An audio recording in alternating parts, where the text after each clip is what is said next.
competed with. Here at the Museum of Chicago is an early Jesus sculpture. It appears very feminine and was thought to be a goddess or a woman when first discovered.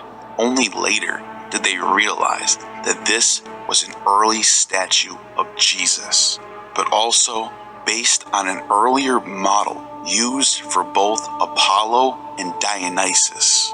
Putting them side by side, you almost can't even tell that they are separate deities. Similar statues are used for Adonis, Mithras, Attis, and Ion. These savior gods are competing, but in the pagan world, they are synchronized.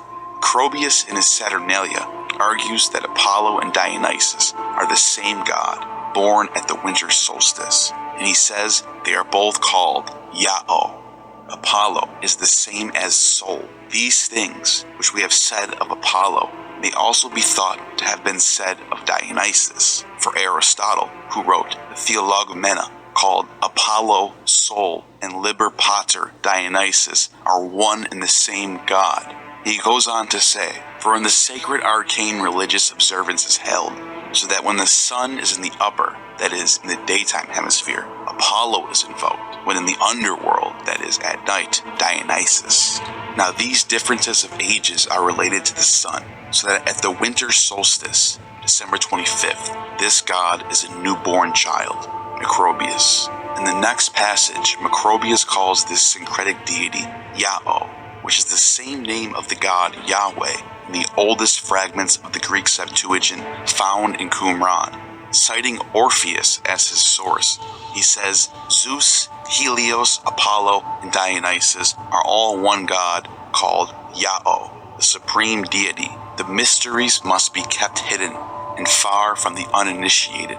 But if you possess little wisdom in our restless mind, understand that the highest god is Yao, who is Hades in winter, Zeus at the start of the spring, Apollo, Helios in summer, and gentle Bacchus, Yao, in the autumn, Orpheus. The chant Yao was a common Bacchic chant that was shouted during Dionysian revelry and festivals, being the precursor to the Roman Yo. Interestingly, this title for Yao, for Dionysus, shows up again in the Chaldean oracles in relation to the Semitic Phoenician language. Dionysus, or Bacchus, was called by the Chaldeans Yao, in the light of the world in the Phoenician tongue, and he is frequently called Sabaoth, such as he who is above the seven poles, called Demiurge, Chaldean oracles.